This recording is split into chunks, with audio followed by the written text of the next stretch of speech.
All right, welcome to Peace of Mind Radio. I'm Brian Ramsey. That's Chris Vaughn, and that is Aaron McAndrew. He's a new guy on our team. You'll start to see him in these podcasts from time to time. We just went and grabbed him. Yes, we have on the same clothes we had on. Well, at least Chris and I do. Right. That we had on last week, which was about 15 minutes ago.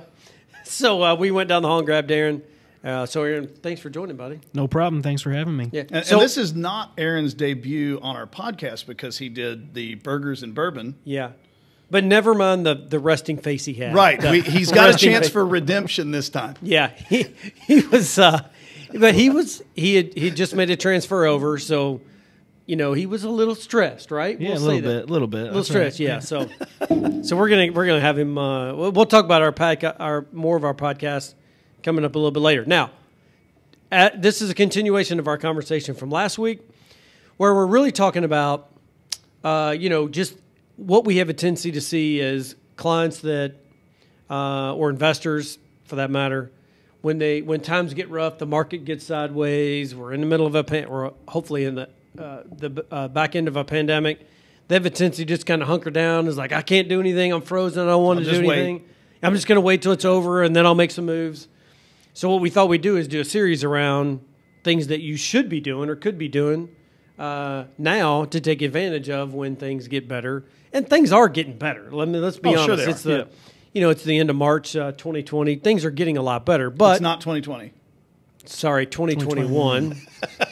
Just got to clarify. Yeah, that has nothing to do with all the mistakes I made in the last two podcasts by giving wrong answers. But anyway, it is 2021, and we're starting to see things relax a little bit more. However, that doesn't give you, or that should give you, the forethought to say, hey, I need to start to consider some of these things, and let's go back and reevaluate. So we're just giving you some things over the next couple of weeks that you should go back and take a look at, right? Yep. So last week we talked about what? Well, we talked about the kind of benefits that you get through your employer, your life insurance, disability, other types of insurance. And then we started to hit on 401ks, what's called a defined benefit plan, defined contribution plan. So, 401ks, 403bs, that kind of stuff. Yeah, so this is really a continuation from last week. So if you didn't catch last week's show, jump on there and we'll talk about what Chris has mentioned about benefits. But today it's really about 401k. We see a ton of this, and we thought it was appropriate because there's been a lot of people that have been displaced or have changed jobs in this time over the last year, or maybe still can't find a job, right? And so what we see is somebody that either loses their job or they take another position. What do they do with their old 401k? Right. What do they do? Well, they've got multiple options. A lot of people, they leave it, right? A lot of people just leave it. Yeah, they just like, dag nabbit, I've got 4 401k plans everywhere, right? Right. So that's what we're talking about. But Aaron, what are let's just lay out one. You leave your old employer, you've been displaced, whatever the case is. What are your options? What's one of your options you can do with it? Well, one option is you can roll it to an IRA, or if you were contributing Roth, then you can roll it to a Roth IRA. What's the benefit behind that? Benefit of that is that you're not going to get the taxable event that you would have if you took a distribution. You've also got benefits of being able to have a greater variation of investment options inside of the that IRA. You also have multiple abilities to be able to have the money managed for you, and also there's better options when it comes to distributions, not having to go to the old former employer, having to have it sign off and so on. So yeah, multiple options there that are benefits for people when they roll it over. Yeah, sure. All right, Chris, what else can somebody do? They left their employer. Aaron says, hey, you can roll it to an IRA, which is great, which is what we see 90% of the time, right? Usually, yeah. Yeah. So what's another option they have? First of all, I would say until you know what the good option is, the right thing to do, and this is where you might want to seek some professional help, is you should leave it where it is so that you don't make a mistake. But another big one that you can sometimes do is you can actually transfer it into the 401k of the new employer. Not everybody will allow you to do that. There's pros and cons to it. The neat thing about 401ks, for example, is if you really need to, and I'm not a big fan of this, you can borrow from them. If you do the rollover that Aaron was talking about, you cannot borrow from an IRA. It doesn't work that way. So Moving it into the new employer plan is usually an option. Yeah, so let's go back to the original one you said you can leave it there. Yeah. Why would someone leave it there? Well, okay, you leave it there because you don't know what the better option is yet. I'm not a fan of leaving money in a 401k with your previous employer.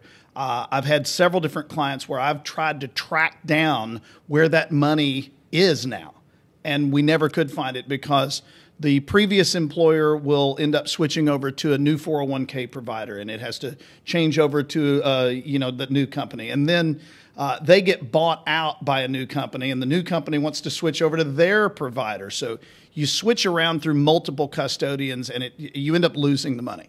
And I've seen that a couple of times, and it's painful, and it's not a conversation I ever want to have. So I don't like leaving the money there. But I also don't want to see somebody say, okay, I've got to pull it out, and I'm in a hurry to pull it out, and end up making investment decisions that they can't readily change. So, for example, they bring it out, they talk to an advisor, they put it into any number of different types of investments where it's somewhat illiquid, and they can't change that investment when they get a little bit different counsel. So, when in doubt, just leave it there until we get some good advice. Yeah. Yep.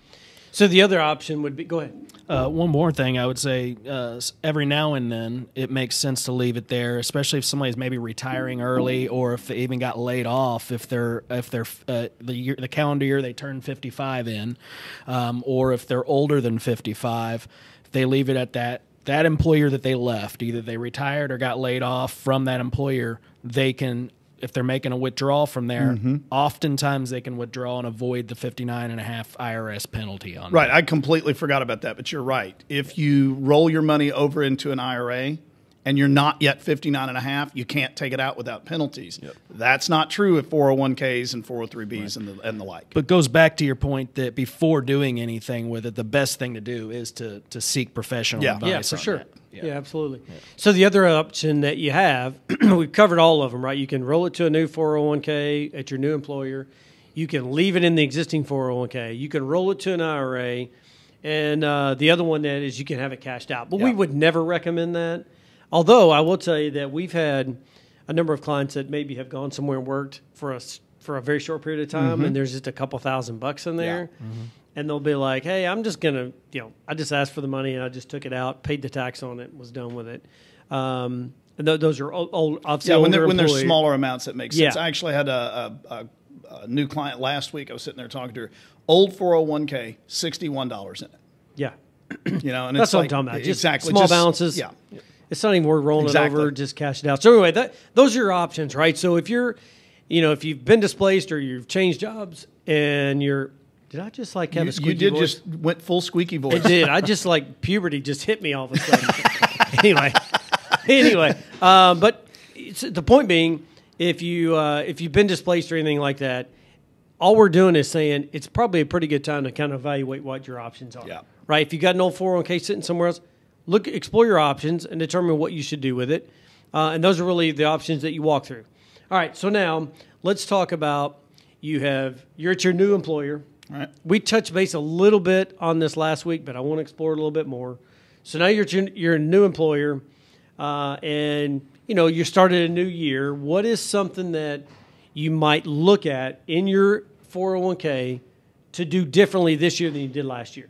We touched base on one last week about maybe increasing your contribution. Right. You want to talk about that? Okay, so increasing your contribution, obviously, if you can put in more, it's never going to hurt you to save more. But the other thing that I don't see people looking into that frequently is, does your company offer a Roth option? Right? So changing your contributions from the traditional side to the Roth side. So you won't have as much money in there up front because it's after-tax dollars you're putting in. But once it goes in there, you're never going to have to pay taxes on that money again, including the growth, which is the whole point of a Roth. Now, so what you're saying is if it's a new year, and let's say you're putting in 10%, which is the whole, Dave with the guy with my last name. Similar last name, it's his right? recommendation, right? Yeah. About 10%. So you're saying that if you've been doing pre-tax this whole time, you might explore splitting that up between, let's say, 5 and 5, just to make simple math, 5% pre-tax. And you're saying that you might explore the ability to do 5% post-tax, which goes into a Roth. Well, hold that thought. You're right, but if your company is offering a match, the match is always going to be traditional money, not Roth. You mean pre-tax? Correct. Yeah. So if let's just say for argument's sake that you're contributing 5% and your employer matches that at 100%, right? So you've got a total of 10%. By you going 100% of what you contribute to the Roth, the employer is matching that in the pre-tax side. So you actually are building both types of taxable or tax-free income, and that's a very healthy thing to have later on. Yeah, so you're saying just pretty good advice, right, Aaron? Just if you're going back and you're exploring how much you're ultimately contributing, it might be worth considering putting something after tax. Yep. It affects your check, right? Because there's pre-tax dollars that goes in before your tax, and then after tax goes in after you've already been taxed.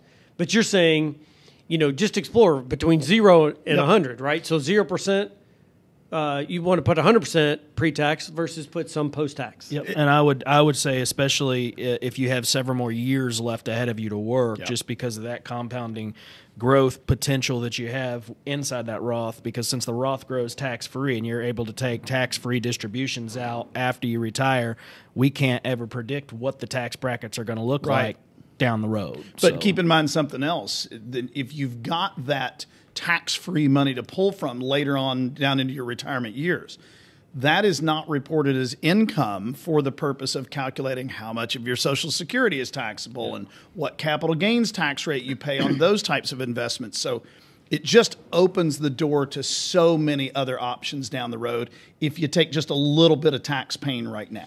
Well, so just as a quick side story, we were doing a plan, or actually meeting with a new client. We were starting a plan with this particular client, and this guy was like 50, 51, 52 years old. He had like $1.8 million in his 401k, and we were talking about contributions and all that. And I was like, "Hey, you need to stop contributing on a pre-tax basis."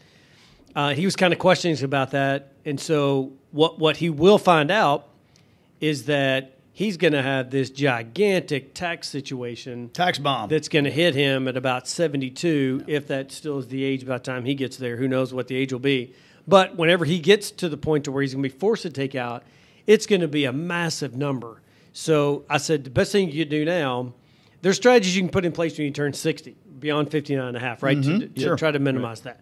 But right now, best thing you can do is when you're defer 100% post-tax. Yeah. To try to lessen the tax situation you're going to have. So I almost caught myself using the tax bomb. Tax bomb, man. That's what it is. But yeah, I mean, there's just things you could be doing. Now, all right, other thing we talked about last week, which was that we see employers encourage, but they only encourage like one meeting a year, which is about an hour a year when they sit down with all the participants. If that. And that is increasing your contribution to your 401k annually. Right, this is about the time of year they do that because you're getting your raise. That's kind of how they talk about it. Oh, you get a 3% raise. Take the 2% in your check and increase your contribution limit by 1% each year. Right. So, when you are working with participants, don't you kind of encourage that? Absolutely, especially when, like the point you just made, when they're getting raises. If you're getting raises and you're not changing your percentage that's going in there, I mean, you've got that ability to put more away and to get to that point. We try to really encourage, like you mentioned before, somebody getting between 10 and 15% of their money towards retirement savings. Now, that could include Roths or any IRAs they're contributing to outside of the K plan. But at the same time, if we're making more money and we're not making those additional contributions to the plan or increasing our contributions to the plan, then you're really selling yourself short when it comes to your ability to earn down what you can put away for down the road. Yeah. All right, and here's a question for you. So I promise it's an easy one. Okay. It's the first podcast, by the way. That's why we're get ready. It's first coming. podcast. Give me one. This is not going to be a softball. No. This is pretty easy. But no, we Chris and I talked about this last week, and that is when you have a participant in a 401k plan, and you deal a lot with 403bs, right? 403bs, yeah. Okay. All right. So if you got a 403, oh, by the way, if you're a teacher and a teacher, especially Southern Indiana, call this guy. He'll be more than happy to take care of you. You probably worked with him in the past. If you did, call him. Anyway, see, I can say that. All right, so he's over there going, oh, my God, dude, I can't believe you just said that. All right, so anyway, 401k, 403b, you're making contributions in. You got a list of funds that are available, right? How often would you recommend somebody go back? We know participants don't look at this stuff every day, Correct, right? yeah. So how often should they be looking at it? This is a really good question, actually, and it comes up, especially, and we can really relate to it in years like last year where we saw the market really do a big whipsaw. You know, Yeah. we were at all-time highs in February, and then all of a sudden we're at 6 week fastest bear market in the history of the market. Back up to September, we're hitting all-time highs again on the S&P 500, and then we get a little rocky before the election period, and then kind of goes right back up towards all-time highs again. So, looking at if we're not paying attention to the allocations, well, if you've got stock markets and equities that are inside of your equity funds or inside of your plans that are doing really, really, really well, and you think you're in a 60-40 portfolio, and you're just kind of letting it sit there. That 60-40, 60% equity, 40% fixed income could turn into 80-20 real quick with the markets that we've had. Right. So really looking at, I don't know that quarterly rebalancing is always necessary, but looking at the ability to check it once or twice a year, a couple times a year to make sure the portfolio doesn't get out of whack. If you're in one of those target date or retirement date funds that are inside of there, that automatically sets that path for you there. But if you're in other allocations, then it would so you'd say at least annually, right? At least annually. A couple times a year would be a good thing, but it doesn't mean just because you check in on it a couple times a year doesn't mean you have to make changes to it. Right. It's just paying attention to what it is. I definitely don't recommend. There are people, believe it or not, which you guys know obviously, that take a look at these portfolios every day when they see the market go up and down. That's really causing yourself a little added stress, I think. Yeah, I'm in the business and I don't even do that. Right. Exactly. I don't even look at my stuff every day. So. Right. All right. So here's a big one, and we'll move on to something after this. Just a couple of minor things after this, but checking your beneficiaries. Now, we do this on an annual basis with our clients. The first part of the year, they come in, we go back and check beneficiaries across the board and all their accounts and life insurance, annuities, 401ks, 403bs, IRAs, you name it, we go back and check beneficiaries. But at least check your beneficiaries to confirm they're accurate on an annual basis. Oh, my gosh. Now, this is something that you might work with your 401k plan, you might work with your employer, because it just depends on how you how you change your beneficiary, whatever. There's paperwork that either goes to the employer or to the 401k plan. So you just make sure that you ask your HR person, hey, I need to change, check my beneficiaries. Who do I need to? And it's simple for most 401ks. You do that online when you log into it. It is really easy to do. Yeah. So there's some things like simple IRAs you can. There are some cases where the beneficiaries kept in house. So just ask your HR person, I guess, is the best way to do it. So here's a crazy story. This involves life insurance, but it's the same scenario on 401k plans. I don't know if you've ever heard this story. Chris has heard it a dozen times, many times. But we had a doctor who we were asked to settle his estate, passed away, and his wife had hired us, or the widow had asked us to settle his estate. So we're going through all of he kept very good records, but he had this one life insurance policy he got right out of med school. He was a physician here in town. He was married previous to his current wife, who he'd been married to for 30-some years. And Whoops. Yeah. He had still been paying on this thing, but it wasn't very much, right? It was like $70 a month or something. It wasn't much. But back 50 years ago now, or 40-some years ago, it was a lot of money when he got it, Yeah. And he got it was like $1 million something, $1.5 million, something like that, $1.2 million. But anyway, he never checked beneficiaries. So sure enough, you know what's coming. Absolutely. Right? Yeah. Yeah. So we literally, our trust officer called and said, "Hey, so and so passed away. You have one of two choices. You can either disclaim the inheritance, or we need your address." And she said, "Here, you got a pencil because you need my new address." And she took it. Now the family was well off, so it was fine. But still, it wouldn't have been his intention, though. That's almost certain. No, they had no kids. They had nothing. It took us a while to even track this lady down. Wow.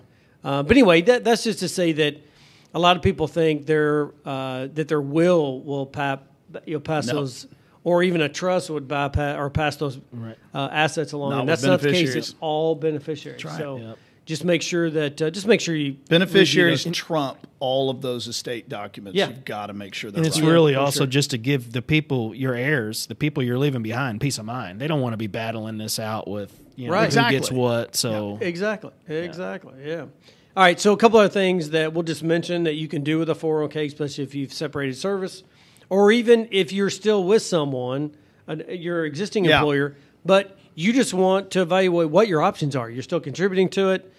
You can do what they call your plan may offer the ability to do a non-hardship withdrawal. Just says that you can take your assets and roll it to an IRA.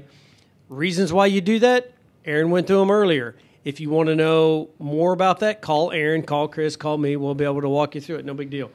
I'm going to let you tackle the rule of 55 here in just a second because I can't remember that one. And I even tried to Google it. I still don't get it. I mean, it seems like I had to learn it for my 7 or something, but it's so really it's specific. So some employer plans may not even allow it. But so you got to be, before anybody really thinks about doing that, consult with somebody, consult with a professional to help you. But really, in a nutshell, what it is you have to be turning 55 in the same calendar, or you'd have to be taking the distribution in the same calendar year that you turn 55 from the plan. So either you retired from the company or you were laid off from the company. Either of those doesn't really matter. But it can't be like a 401k plan that you had when you were 38 years old that you just left there and now all of a sudden you want to start dipping into it. It has to be from the company that you actually just left. So there's a lot of you got to really follow the specific rules to do it right. Otherwise you'll get hit with the same 10% And you're really saying that there's ability for you to get access to it pre-59.5 without penalty. Correct. Yeah. Okay. There is ability to do that. Yeah. So at least I learned that much. In times that I've used that has been really when somebody's trying to retire early, or and just want to take some. And sometimes employer plans either don't allow it, and sometimes employer plans do allow it, but they make you take it in one lump sum. So which would then change the plan because now at what point in time did we take it? We got to think about taxable income, all that other stuff. Right. So. Yeah, so the other one that I've run into a couple of times involves employer stock. So if you're with a big company and they make all the match in employer stock, you can have what they call net unrealized appreciation. I'm not going to go into it, but if you have company stock and you're leaving the company or you've been displaced and you have a lot of company stock in your 401k and you're like, well, there may be an option to do something else with it, just call us. We'll be happy to kind of walk you through it. But there is a way to get that stock out of your plan at a tax efficient manner other than just leaving it in there, right? So anyway, but look, there's other things. I was going to say there's one more that I would add that's going along those lines would be in-service rollovers. So for the people that are already over 59 and a half years old, but you're still working there are times where it would be wise to go ahead and move that money out of your 401k and into an IRA, usually because investment choices are better. Right. So it depends on the situation, but most people are unaware of that. So if you're already in your 60s and you're still working, it's something you should look at. Yeah. Are there other options? Absolutely. The point behind all this is that don't wait until things get back rosy before you go out and start to look at what your options are. Just take advantage of it now because you never know what in the next 6 months. We could have another issue in the next 6 months, and then you'll be delayed another 6 months making choices. So just make sure that in a 401k plan that if you reach out to a professional, come see us and say, hey, here's where I am, here's my situation, what do I need to be thinking about? We'll walk you through all those scenarios. But anyway, next week we'll talk about another one. I don't know what that's going to look like, and Chris and I will have changed clothes by then. And hopefully. Hopefully. But anyway, just make sure that you're tuning in every week. We have this podcast, which is Peace of Mind Radio podcast. And then we have Connecting the Commonwealth, which is our podcast where we interview businesses, different personalities around town. Entrepreneurs. Yeah, it's kind of one of my favorites outside of our third one. But it has nothing to do with financial services. It is all about business owners and their services they provide our community. So it's kind of cool.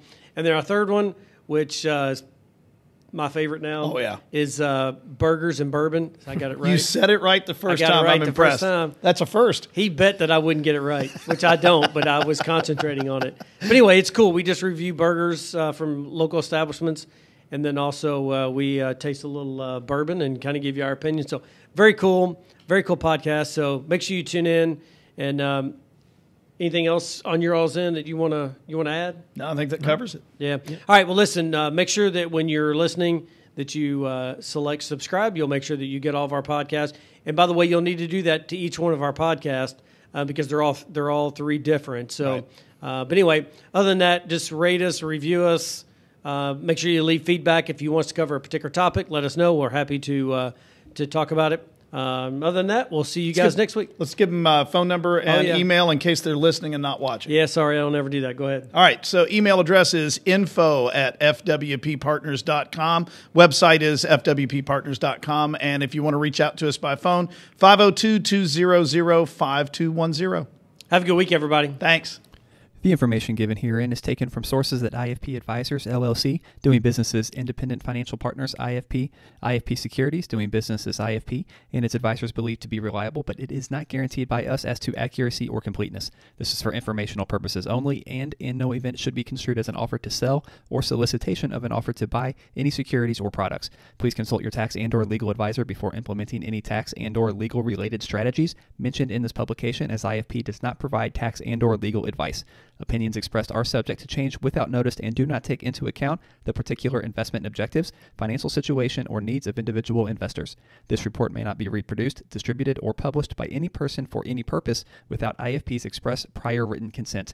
Securities offered through IFP Securities, LLC, doing business as Independent Financial Partners, IFP, member of FINRA and SIPC. Investment advice offered through IFP Advisors, doing business as IFP, a registered investment advisor. IFP and Family Wealth Planning Partners are not affiliated. The information given herein is taken from sources at IFP Advisors, LLC, doing business as IFP, IFP Securities, LLC, doing business as IFP, and its advisors believed to be reliable, but it is not guaranteed by us as to accuracy or completeness. This is for informational purposes only, and in no event should be construed as an offer to sell or solicitation of an offer to buy any securities or products. Please consult your tax and/or legal advisor before implementing any tax and/or legal related strategies mentioned in this publication, as IFP does not provide tax and/or legal advice. Opinions expressed are subject to change without notice and do not take into account the particular investment objectives, financial situation, or needs of individual investors.